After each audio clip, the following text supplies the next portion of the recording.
ദൈവ തിരുനാമം മഹത്വപ്പെടുമാറാകട്ടെ. എൻ്റെ പ്രിയപ്പെട്ട സഹോദരി സഹോദരന്മാരെ, സങ്കീർത്തനങ്ങളിൽ രണ്ടാമത്തെ സങ്കീർത്തനം 4-ാമത്തെ വാക്യമാണ് ഇന്നത്തെ ചിന്താവിഷയം. സ്വർഗത്തിൽ വസിക്കുന്ന ദൈവം ചിരിക്കുന്നു. അപ്പം ദൈവം ചിരിക്കുന്നു എന്നതാണ് ഇന്ന് നമ്മൾ ചിന്തിക്കുന്ന പ്രധാനപ്പെട്ട വിഷയം. അതിനോടൊപ്പം തന്നെ സുഭാഷിതങ്ങളിൽ 17-ാം അധ്യായത്തിൽ 22-ാമത്തെ വാക്യം പ്രബോധിപ്പിക്കുന്നു: തകർന്ന മനസ്സ് ആരോഗ്യം കെടുത്തിക്കളയുന്നു. അപ്പം ഈ രണ്ട് വാക്യങ്ങളും കൂടി കൂട്ടിക്കലർത്തി ചിന്തിക്കുമ്പോൾ സ്വർഗത്തിൽ വസിക്കുന്ന ദൈവം ചിരിക്കുന്നു എന്നാണ് പറയുന്നതെങ്കിൽ തകർന്ന മനസ്സ് ആരോഗ്യം കെടുത്തിക്കളയുമെന്ന് സുഭാഷിതങ്ങളും പറഞ്ഞു വയ്ക്കുമ്പോൾ നമ്മുടെ ജീവിത സംഘർഷങ്ങൾ മൂലം കഠിനമാകുന്ന മനസ്സ് തളരാതിരിക്കാനുള്ള ഏക മാർഗമെന്ന് പറയുന്നത് ചിരിയാണ്. അപ്പോൾ ചിരി എന്ന് പറയുന്നത് സൗഖ്യദായകമാണ്.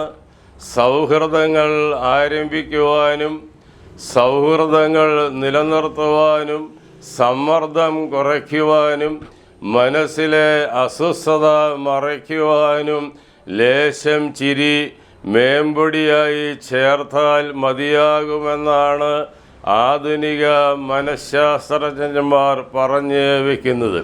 ഈ ആധുനിക കാലത്ത് ജീവിക്കുന്ന നമുക്ക് എല്ലാവരുടെയും ആശയങ്ങളുമായി യോജിക്കാൻ കഴിയില്ലെങ്കിലും സൗഹൃദങ്ങൾ നിലനിർത്തേണ്ടത് മനുഷ്യ ജീവിതത്തിൽ പ്രത്യേകിച്ച് കാലഘട്ടത്തിൻ്റെ ഒരു ആവശ്യമാണ്. അപ്പോൾ സൗഹൃദങ്ങൾ എപ്രകാരമാണ് നിലനിർത്തേണ്ടതെന്ന് രാഷ്ട്രീയക്കാരിൽ നിന്ന് നമുക്ക് കണ്ട് പഠിക്കാവുന്ന അനുകരണീയമായ ചില മാതൃകകൾ ഈ അടുത്ത ദിവസം കാണുവാൻ സാധിച്ചു. കേരളത്തിൻ്റെ പുതിയ മുഖ്യമന്ത്രിയായി സത്യപ്രതിജ്ഞ ചെയ്ത് സ്ഥാനമേറ്റിരിക്കുന്ന ശ്രീ VD സതീശൻ ആ സത്യപ്രതിജ്ഞ ചടങ്ങിന് മുമ്പ് രാഷ്ട്രീയത്തിൽ തൻ്റെ ബദ്ധശത്രുവായിരുന്ന പിണറായി വിജയൻ്റെ ഭവനത്തിലെത്തി പിണറായി വിജയനുമായി സൗഹൃദം പങ്കുവെച്ച ഒരു കാഴ്ച മനോഹരമായിരുന്നു. തമിഴ്നാട്ടിൽ ഏറ്റവും പുതിയ മുഖ്യമന്ത്രി ശ്രീ വിജയ് തൻ്റെ രാഷ്ട്രീയ എതിരാളിയായിരിക്കുന്ന സ്റ്റാലിൻ്റെ വീട്ടിൽ ചെന്നാണ് അദ്ദേഹവുമായി സൗഹൃദം പങ്കുവച്ചത്. ഇതിനോടൊപ്പം ചേർത്ത് മനസ്സിലാക്കേണ്ട ഒരു കാര്യമാണ്, ഏകദേശം 10 വർഷം മുമ്പ് ശ്രീ പിണറായി വിജയൻ കേരളത്തിൻ്റെ മുഖ്യമന്ത്രിയായി സ്ഥാനമേൽക്കുന്ന ആ സന്ദർഭത്തിൽ അദ്ദേഹം ശ്രീ ഉമ്മൻചാണ്ടിയുടെ വീട്ടിലെത്തി ഉമ്മൻചാണ്ടിയുമായി സൗഹൃദം പങ്കുവച്ചതിന് ശേഷം മാത്രമാണ് മുഖ്യമന്ത്രിയായിട്ട് സത്യപ്രതിജ്ഞ ചെയ്തത്. ഈ കഴിഞ്ഞ ദിവസം തിരുവനന്തപുരത്ത് നടന്ന സത്യപ്രതിജ്ഞ ചടങ്ങിൽ മറ്റൊരു കുളിർമ നൽകുന്ന കാഴ്ച കാണാൻ സാധിച്ചു. ആ കാഴ്ച എന്ന് പറയുന്നത് ഇടതുപക്ഷത്തിൻ്റെ നേതാക്കന്മാരിൽ ഒരാളായിരിക്കുന്ന ശ്രീ ഗോവിന്ദൻ മാഷ് സത്യപ്രതിജ്ഞ വേദിയിലേക്ക് കടന്നു ചെന്നു. ശ്രീ രാഹുൽ ഗാന്ധി എഴുന്നേറ്റ് നിന്നാണ് ഗോവിന്ദൻ മാഷെ ആദരിച്ചതും ഹസ്തദാനം നൽകിയതും. നിർഭാഗ്യവശാൽ നാഴികയ്ക്ക് 40 വട്ടം ദൈവത്തിൻ്റെ പേര് പറഞ്ഞ് ഉപജീവിക്കുന്ന മതമേധാവികൾക്കിടയിൽ, മതത്തിൻ്റെ അനുയായികൾക്കിടയിൽ, സഭകൾക്കിടയിൽ രാഷ്ട്രീയക്കാർ പ്രകടിപ്പിക്കുന്ന ഈ ഒരു പ്രതിപക്ഷ ബഹുമാനവും സൗഹൃദവും പങ്കുവയ്ക്കുവാൻ സാധ്യമാകുന്നില്ല എന്നത് വളരെ ദയനീയമായ ഒരവസ്ഥയായി ഇന്നത്തെ തലമുറയിൽ കാണാൻ കഴിയുന്നു. ഇവിടെ ചിരിയെക്കുറിച്ചാണ് നമ്മൾ പറയുന്നത്. ചിരിയുടെ ഹെഡ് ഓഫീസ് എന്ന് പറയുന്നത് മനുഷ്യൻ്റെ ബ്രെയിനാണ്.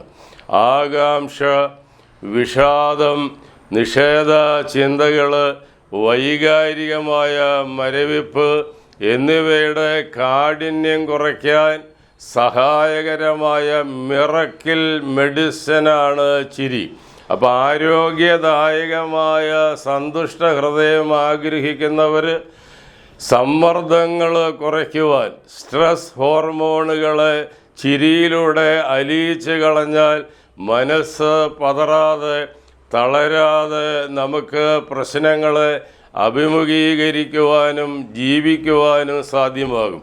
കേരളത്തിൻ്റെ ഏറ്റവും പുതിയ മുഖ്യമന്ത്രി ശ്രീ VD സതീശൻ പലവട്ടം അദ്ദേഹത്തിൻ്റെ പ്രസംഗത്തിലൂടെ പറഞ്ഞിട്ടുള്ള ഒരു കാര്യം സന്ദർഭവശാൽ ഓർത്തു പോവുകയാണ്.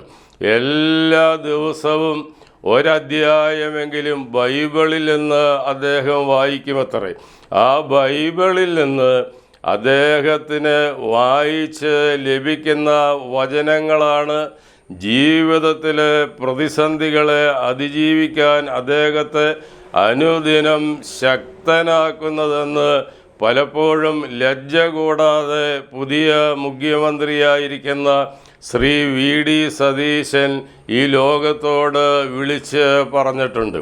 എന്നാൽ മത ജീവിതത്തിനകത്ത്, സഭാ ജീവിതത്തിനകത്ത് കാണുന്ന കാഴ്ച വളരെ നിഷേധാത്മകമായ കാഴ്ചകളാണ്. വിശ്വാസികളെ ഭയപ്പെടുത്തി മതനേതൃത്വത്തിൻ്റെ ചൊൽപ്പടിയിൽ നിർത്തുവാനും വഴിപാടുകൾ ഉദാരമാക്കാനും വേണ്ടിയായിരിക്കാം ദൈവത്തിന് മതവും സഭകളും ചേർന്ന് ഒരു രൗദ്രഭാവമാണ് നൽകിയിരിക്കുന്നത്. എന്നാൽ സത്യവേദപുസ്തകത്തിൽ പറഞ്ഞിരിക്കുന്നത് ദൈവം സ്നേഹമാണെന്നാണ്. ദൈവം സ്നേഹമാണെങ്കിൽ എങ്ങനെയാണ് സ്നേഹമാകുന്ന ദൈവത്തിന് ചിരിക്കാതിരിക്കാൻ കഴിയുക? അപ്പം ആഹ്ലാദമില്ലാത്ത ഭക്തിയും ആരാധനയും ആനന്ദമയിയായ ദൈവത്തിന് ചേരുന്നതല്ല എന്ന് വൈകിയാണെങ്കിൽ നമ്മൾ തിരിച്ച് അറിയേണ്ടിയിരിക്കുന്നു. മുറിവുകൾ സൗഖ്യമാക്കുവാനും മനസ്സുകളെ ഇണക്കി ചേർക്കുവാനും പ്രത്യാശ നൽകുവാനും സഹായിക്കുന്ന ഹോളിസ്റ്റിക് മെഡിസിനാണ് ചിരി. ആയതിനാൽ ആകെ അരനാഴിക നേരം മാത്രമുള്ള നമ്മുടെ ഈ ചെറിയ ജീവിതത്തിൽ ചിരിക്കുക. കാരണം നാം ആരാധിക്കുന്ന ദൈവം ചിരിക്കുന്ന ദൈവമാണെന്ന് 2-ാം സങ്കീർത്തനത്തിൽ 4-ാം വാക്യം സാക്ഷ്യപ്പെടുത്തുന്നു. ചിരി എന്ന് പറയുന്നത് മിറക്കിൾ മെഡിസിനാണ്. ചിരി എന്ന് പറയുന്നത് ഹോളിസ്റ്റിക് മെഡിസിനാണ് എന്ന് മനസ്സിലാക്കി നമ്മുടെ ആരോഗ്യദായകമായ സന്തുഷ്ടമായ ജീവിതത്തിന് ചിരി അനിവാര്യമാണ്. സ്വർഗത്തിൽ വസിക്കുന്ന ദൈവം ചിരിക്കുന്നു എന്നാണ് 2-ാം സങ്കീർത്തനക്കാരൻ ഉത്ബോധിപ്പിക്കുന്നതെങ്കിൽ നാം ആരാധിക്കുന്ന ദൈവത്തെ പോലെ സമ്മർദ്ദങ്ങളെ അതിജീവിക്കുവാൻ നമുക്ക് ചിരിക്കാൻ വൈകിയാണെങ്കിലും പഠിക്കാമെന്ന് ഓർമ്മപ്പെടുത്തി എൻ്റെ വാക്കുകളെ നിർത്തുന്നു. ദൈവം നിങ്ങളെ അനുഗ്രഹിക്കട്ടെ.